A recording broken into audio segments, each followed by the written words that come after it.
I've been using various spreadsheet programs for a very long time, since early 1980s. I have used Excel off and on since Excel version 3. I've seen a lot of changes and a lot of challenges in that time. This video will explain why you will see some issues with older spreadsheets and why we wrote spreadsheets in a particular way that doesn't seem to make sense in modern Excel. There have been stability issues with Excel since the very beginning for a number of reasons. For those of you who were working with spreadsheets in the late 80s and the 90s, you'll understand the background history of Excel and the reason why some of these issues were there. I won't publicly state what those issues were, but there are reasons why Excel has some of its issues that are related to its base code.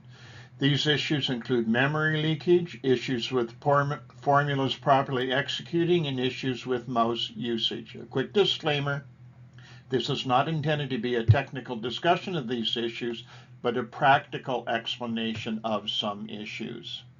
First, memory issues. In the early days of Windows, we of course had limited memory available on computers. In order to work effectively in that environment, it was necessary for Windows to manage how programs used memory and release the memory when a program was closed so that another program could use it. Generally speaking, this worked okay. In regard to Excel, however, there was a long-standing issue with Excel maintaining control of a small part of memory even when it was closed and reopened. If you opened and closed an Excel spreadsheet or multiple sheets, Excel would use more and more memory until either Excel or the computer would crash, and you would have to reboot the computer to release the memory. Even with increased memory on computers and Windows evolving better memory management, it continued to be an issue at least until Excel 2016. It was not as much of an issue in the later versions, but it was still an issue. As of Excel 2019, it appears that the issue has been resolved for the most part, although sometimes a computer reboot is still required to solve Excel memory usage.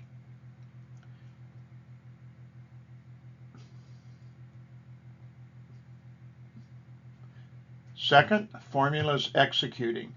Up through Excel 2010, for sure, there were certain built-in functions, the base of a formula, that would only properly execute about 98% of the time on average. This might not seem like a big deal, but when you're dealing with numbers, it has to be 100% or you can't rely on your formulas. As a result, those of us who were aware of this issue had to use some lengthy workarounds to avoid using those formulas, creating the desired results using the nesting of stable functions. Since the 2016 version, I've been unable to duplicate this issue, so it appears it has finally been resolved.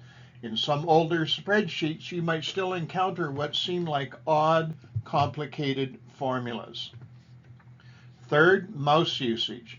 This issue is more related to total memory on a computer and issues with Windows itself, but it should explain why those who started using Excel in the 90s and early 2000s don't use the mouse as much as most people do now, and why we use keyboard shortcuts almost exclusively. The first thing to understand is that using a mouse consumes a significant amount of memory, as the computer has to keep track of where the mouse pointer is, whether you hover or click on something, multiple mouse buttons, etc. When there was much less memory on computers, and in older versions of Windows, you could actually cause your computer or Excel to crash by using your mouse too much. This often showed with stuttering of the cursor or a delay in the mouse moving, jumping from one place to another, and similar things. This also slowed down the process of creating a spreadsheet or entering and modifying data. Therefore, most of us use keyboard shortcuts almost exclusively, as it was much faster and more accurate. I continued to do this until Excel 2016, when advances in computers and Excel started making the most practical method of navigating. Excel 2016 improved this even more. I should explain that I analyze almost everything I do on the computer and have done time tests in almost all ways of doing things in order to determine the most efficient way of operating and to compare various methods.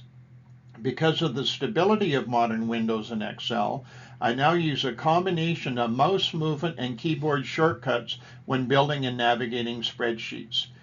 One example is selecting a block of cells. Back then, I would use a key combination such as Shift plus the arrow keys to select multiple cells. Now I generally find it faster and more accurate to use the mouse to select a block of cells. I hope this helps you to understand the reasons why people who have used Excel for a long time work in certain ways and why some of the old spreadsheets don't always make sense. If you have questions on Excel or need clarification, please comment on this video. Also, please subscribe to my channel to view other upcoming videos.